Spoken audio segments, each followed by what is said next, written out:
Hello everyone. आज हम लोग पढ़ेंगे बॉन्ड पैरामीटर के बारे में, जिसमें सबसे पहला हमारा टॉपिक है क्या, बॉन्ड लेंथ। बॉन्ड लेंथ क्या होती है, ठीक है। उसमें कुछ टर्म होती है। एक होता है कोवेलेंट रेडियाई, जो आप लोगों को पता होगा। कोवेलेंट रेडियस जो हमने पहले पढ़ा है। दूसरा होती है बॉन्ड लेंथ, के बारे में हम देखेंगे क्या कहलाता है बॉन्ड लेंथ। फिर आता है van der Waals, van der Waals radii,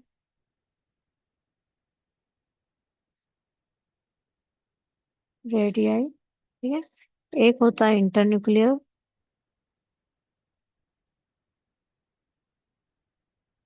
radii, okay. तो कुछ ये टर्म्स हम देखेंगे बॉन्ड लेंथ को पढ़ते हुए। तो बॉन्ड लेंथ क्या होती है? बॉन्ड लेंथ होती है क्या, द एवरेज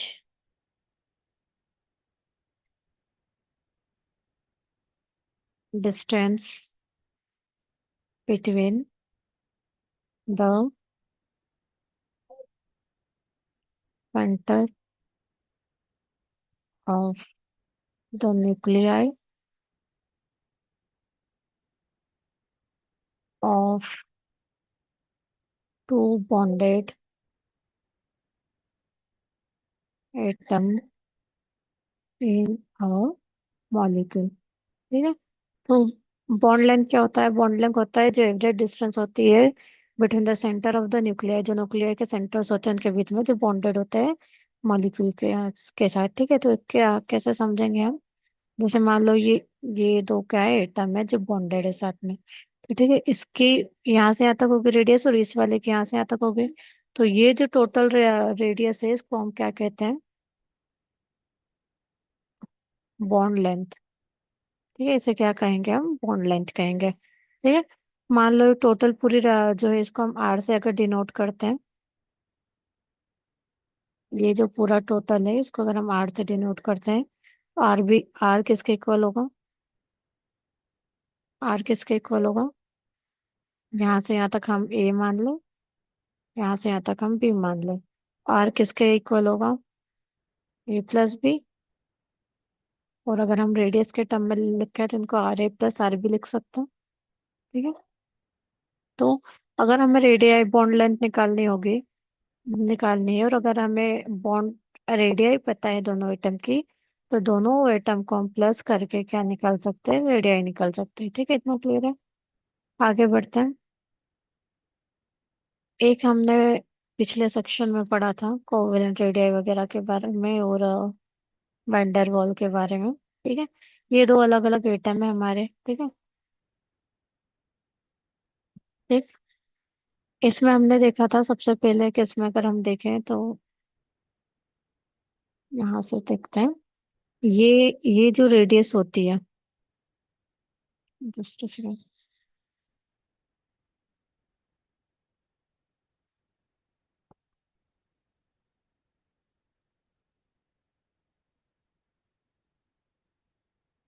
अगर हम बात करें, sorry, तो इसमें हम देखेंगे क्या कोवेलेंट रेडियाई क्या होती है, वैन रेडियाई क्या होती है, और इंटरन्यूक्लियर रेडियाई क्या होती है।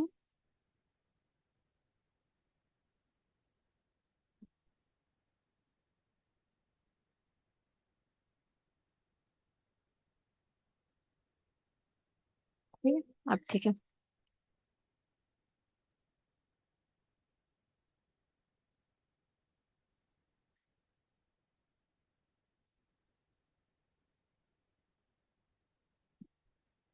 इसको इग्नोर करना।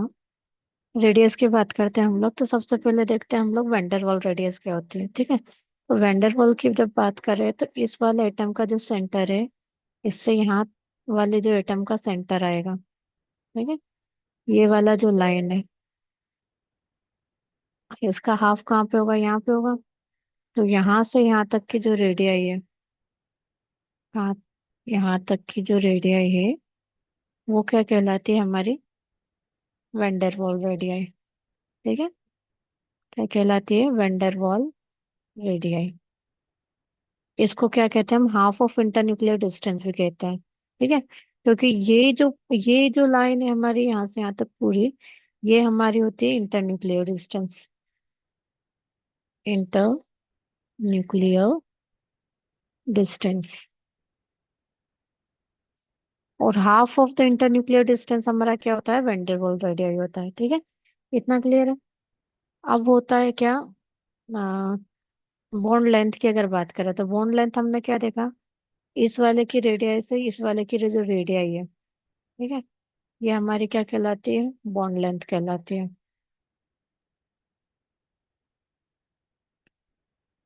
और अगर कोवेलेंट रेडियस की बात करें तो वो क्या होगी, वो सिर्फ होगी इतनी, यहाँ से यहाँ तक जो होती है इसको कहते हैं कोवेलेंट,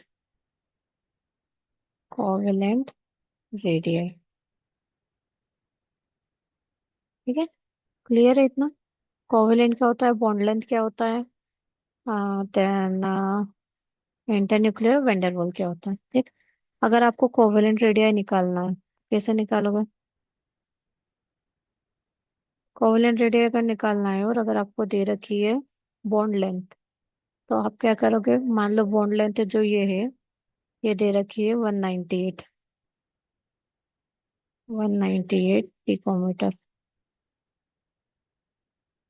ठीक है, 198 पिकोमीटर दे रखी है। तो कोवेलेंट रेडियस निकालने तो क्या करेंगे, हम डिवाइड बाई 2 कर देंगे, तो इसका आंसर आ जाएगा 99 पिकोमीटर। वही अगर आपको दे रखी है इंटरन्यूक्लियर डिस्टेंस, मान लो ये वाली वैल्यू दे रखी है आपको कितनी, 360 पिकोमीटर, और आपको बोला है वेंडर रेडियस निकालो, तो कैसे निकालोगे, तो वेंडर निकालने के लिए क्या करोगे, 360/2 कर दो,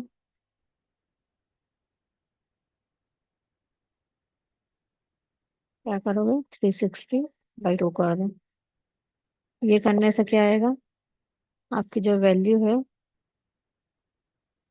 वो क्या हो जाएगी, वेंडर रेडियस की वजह से। बेसिक एग्जांपल है, अगर इन चारों में से भी हमें किसी का पता है तो हम निकाल सकते हैं। न्यूटन न्यूक्लियर से हम वेंडर निकाल सकते हैं, बॉन्ड लेंथ से हम कोवेलेंट निकाल सकते हैं, कोवेलेंट से हम बॉन्ड लेंथ निकाल सकते हैं, या वेंडर से इंटर न्यूक्लियर निकाल सकते हैं। ठीक है, ये बेसिक था किसके बारे में, बॉन्ड लेंथ क्या होता है, कैसे निकाली जाती है।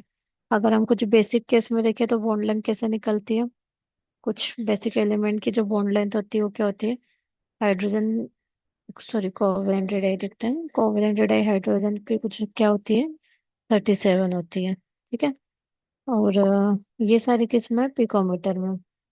दान बोरोन की होती है हमारी 82, दान कार्बन की होती है 77, 67, 60, अलग अलग होती है, डिपेंड करती है उसके ऊपर। नाइट्रोजन के केस में भी अलग अलग होती है। ठीक है, नाइट्रोजन के केस में देखें तो बेसिक 74 होती है, 65, 55 होती है। ऑक्सीजन के केस में वो 66 होती है। क्लोरीन के केस में 64 होती है। मल्टीपल भी होती है किसी के केस में, वेरी करता है। तो ये कुछ बेसिक मैंने आइडिया दिया है कि कितना क्या होती है।